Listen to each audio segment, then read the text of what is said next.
Hey guys, it's Mo from Mo in the Deep End. It is 6 a.m. here, and we are back on track doing videos. Yay! Clapping sound clip when I get all that kind of organized. So yay! Today I wanted to look at an article I found that kind of explains the entire Thomas Randolph, Black Widower kind of thing. It is from, Law and Crime, I think, but it kind of goes through all 6 of his wives, hopefully the live and not so alive ones, and y'all, after 3 wives, it might be you. I'm just saying, maybe take up macrame, crocheting keeps your hands busy. You know, sometimes it's just take up fly fishing. It seems like it might not be marriage might not be the sport for you at that point. But let's go ahead and see what we are looking at here because, you know, we are trying to figure out what in actual God's creation is going on in this.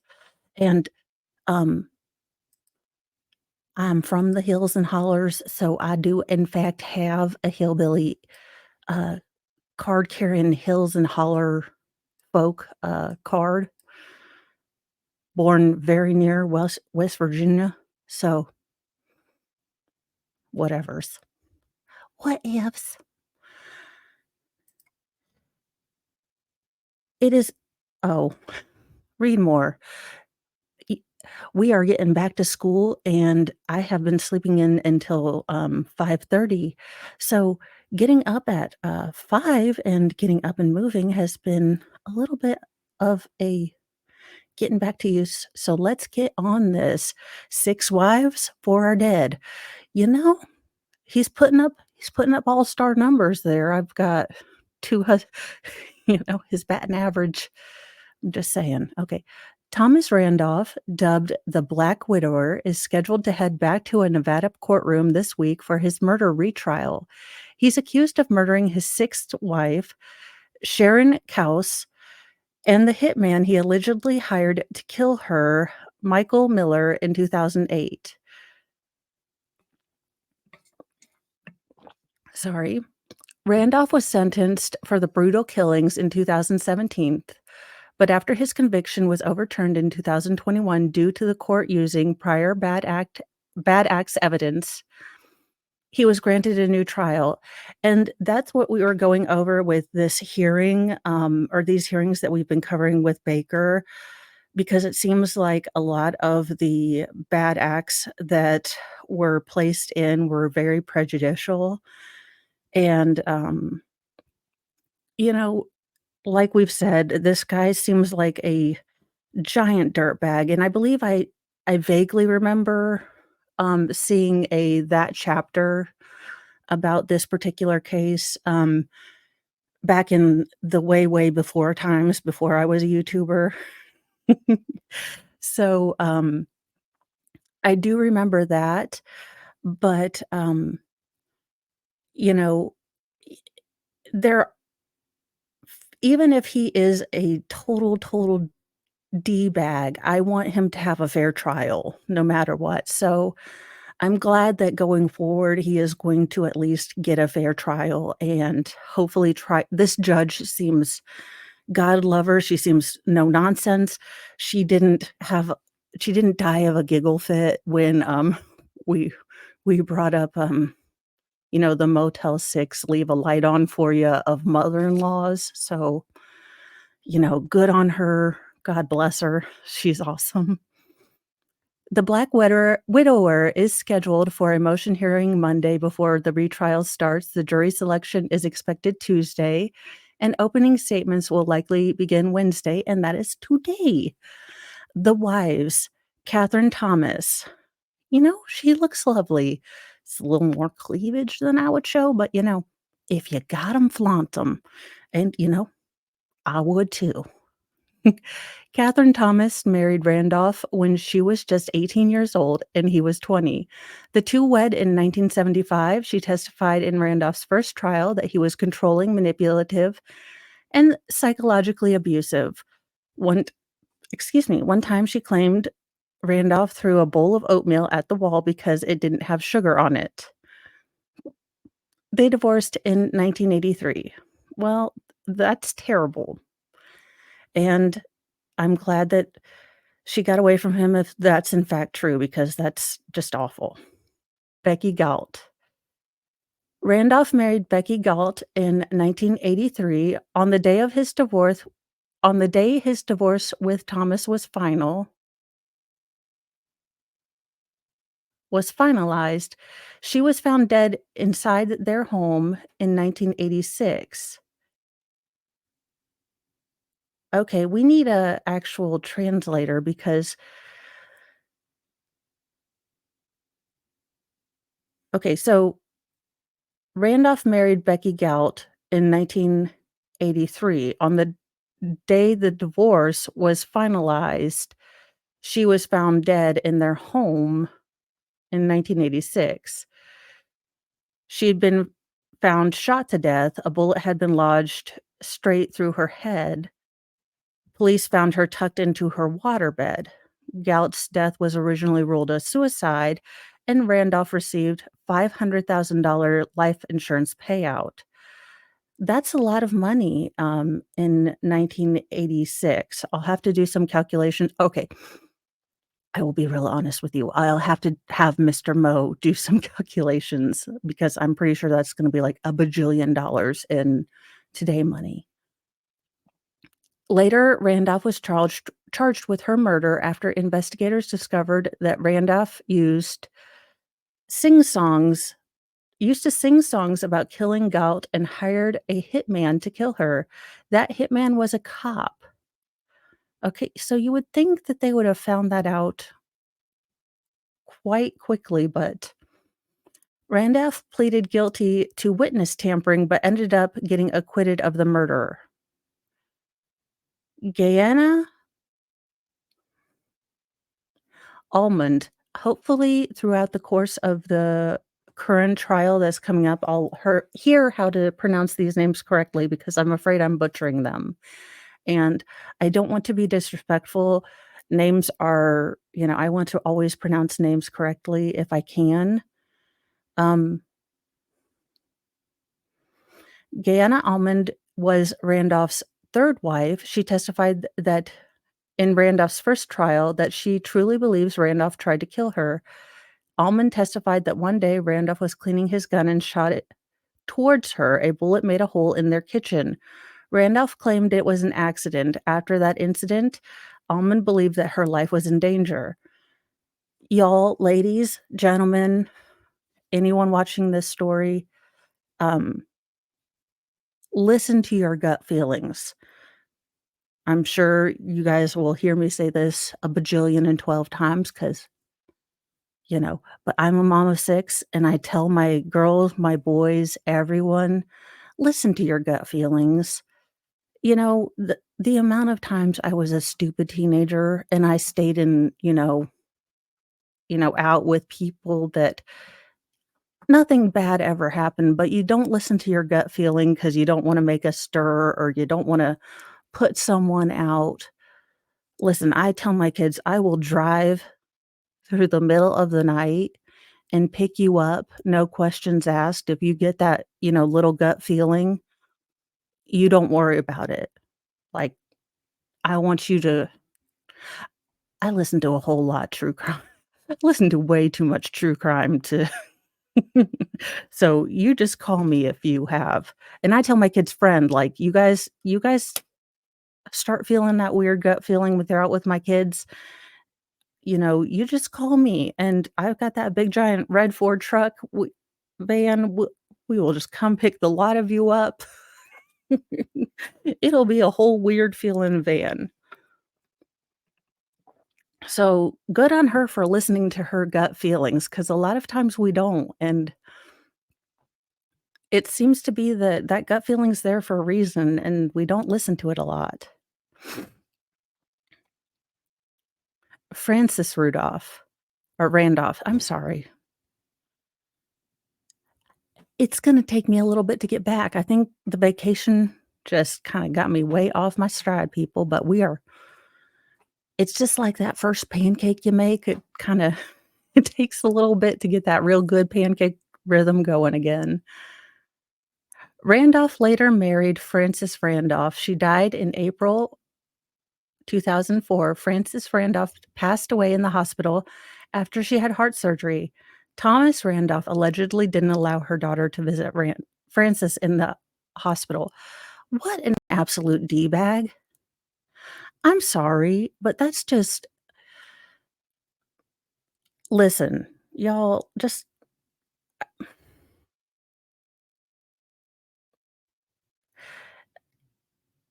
you don't you don't get any opportunities after, and you just you need to say goodbye, and I don't get people that wanna be the gatekeeper. I don't get that. I get it makes you feel powerful, I get all of that, but I don't get not letting your family members say goodbye. That just I don't that just burns my biscuits. It frosts my flakes, if you will.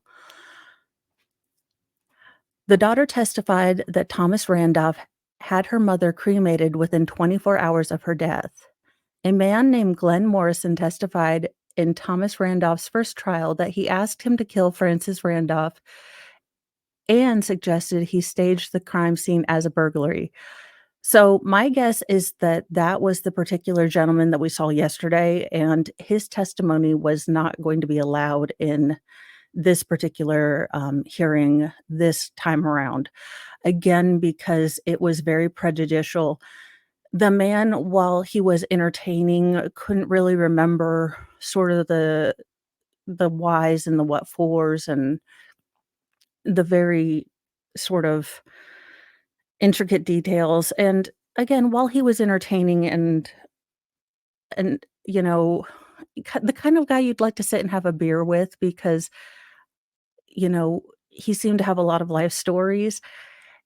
It was prejudicial. He obviously doesn't like, Thomas Randolph, and I don't know that Thomas has very many qualities that recommend him to like him for anything, but, Leona Stapleton, Thomas Randolph's 5th wife, was Leona Stapleton. There's not a lot of public knowledge about her. In court during the first trial, family and friends testified that Stapleton had died of cancer. Uh, Sharon Kaus. Sharon married Thomas Randolph in 2006 while vacationing in Mexico. Okay. Um, I mean, maybe it was I'm wearing a Mexican style peasant shirt. Maybe it was a romantic Mexican style trip. Who knows? 2 years later, she was dead. Thomas Randolph told investigators there had been a home invasion at his home he shared with Kaus. He said he killed the intruder after the intruder killed Kaus. Apparently, Michael Miller was the intruder. Once detectives started investigating, they learned Thomas Randolph allegedly hired the intruder, Michael Miller, to kill Kaus. Thomas Randolph went to trial for both murders of Kaus and Miller in 2017. On May 7th, 2008, Thomas Randolph called 911 saying his wife, Sharon Kaus, had been murdered. He claimed a stranger in a mask barged into his home and shot her. Interesting. Thomas Randolph said he realized who the stranger was, Michael Miller, a handyman the couple had hired to do odd jobs around their home. Okay, I have a couple problems with this story right away, and this is as my pre-law and, criminal CSI. Generally, speaking, if I am a robbler, as Griffin would say, I'm gonna take down the biggest threat, and the biggest threat to me if I could identify them, would be the male. So if you notice, even the Night Stalker, he'd usually dispatch the male first and play, I mean, in his words, "This is the Night Stalker, not me." But he'd leave the women to, be defenseless. Or the Golden State Killer, he'd tie up the males of the house and he'd attack the women. So, if I'm a robber, if I'm a true robber, true home invader, true person with ill intent, my first again, if I'm having a coherent thought, and most criminals are dumber than a box of rocks, allegedly. I don't wanna get in trouble for impugning the intelligence of robblers, if you will, um, is going to be to nullify the biggest threat. And the biggest threat, if I am aware of the house, if I'm aware of both people, would be the loudmouth guy who has weapons in the home. So I'm going to neutralize the dude with the weapons. Um, so yeah, this is looking all the sus already. But, I'm just excuse me. We're having a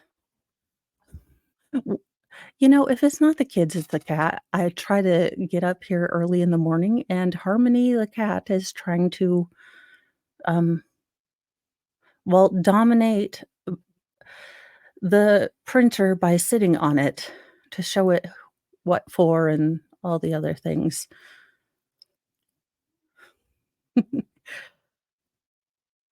Once he realized Miller had shot his wife, he claimed Randolph used his own gun and killed Miller. The Black widower received nearly $400,000 in life insurance money for Cause's death.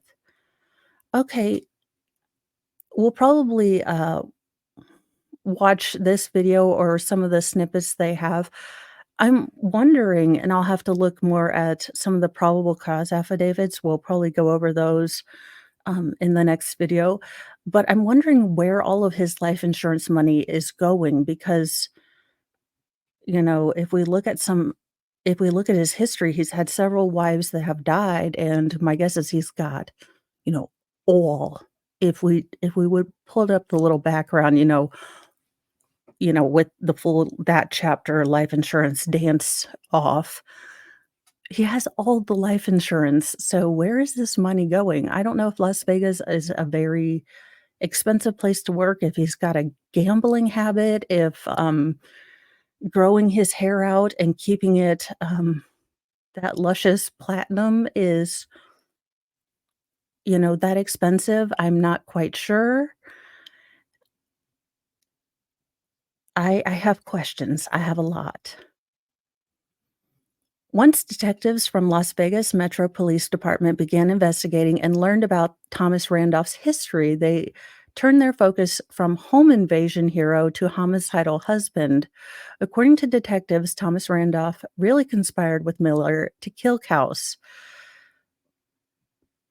Well, as it happens, I do like that he clipped his hair, because because I I thought it was a grandma when Baker had the thumbnail. I was like, "That sweet grandmother, what did she do this year?" And look, y'all, before you come at me with being insensitive, just don't. The first trial. Thomas Randolph was charged with 2 counts of murder for the deaths of Kaus and Miller. The case against him didn't go to trial until 2017, 9 years after the murders, and Clark County jury convicted him on both murder charges.